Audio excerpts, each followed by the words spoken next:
Good morning. I want to take a little bit of time and talk to everyone about some misconceptions when starting a cyber career. But first, before I do that, I'd like to take everybody on a little journey.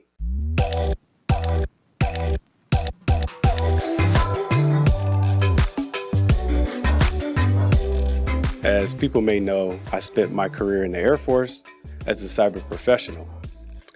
So that journey that I want to take you on is the journey that everyone starts off with. Obviously, everybody knows that you go to basic training.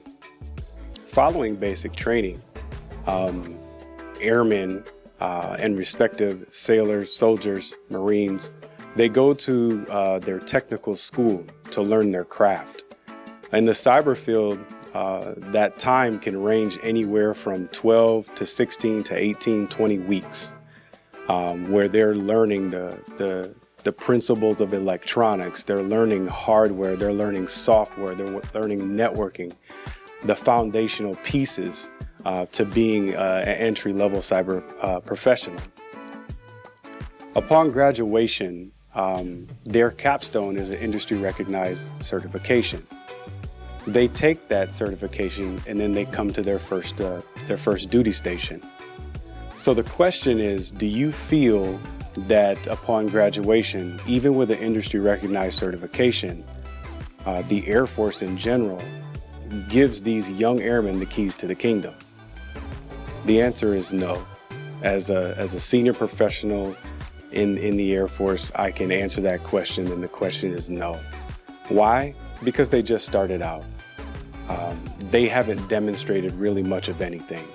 So they continue their upgrade training from anywhere from 12 to 18 months.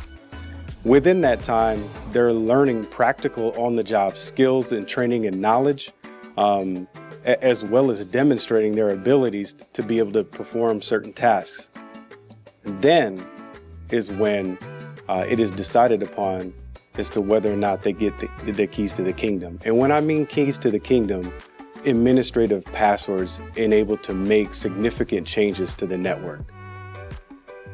So I wanted to take you on that journey just to give you a baseline of what the actual journey is like.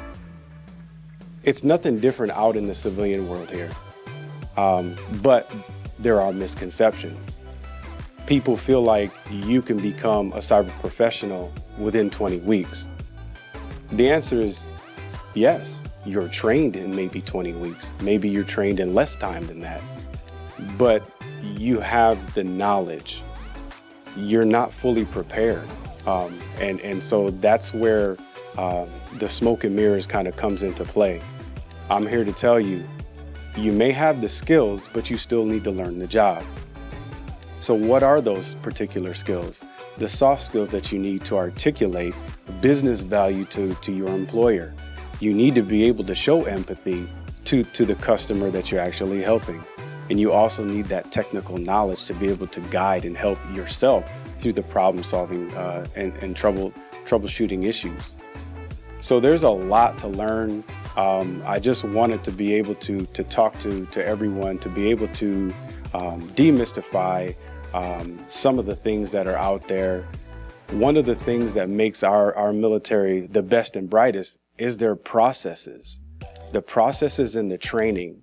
So if the military goes through these different processes in this lengthy training, and as we've kind of mapped out everything, an individual won't be really fully trained until about 2 to 3 years into the actual military. So I asked the question, are these places out there really training individuals? I'll leave that up to you.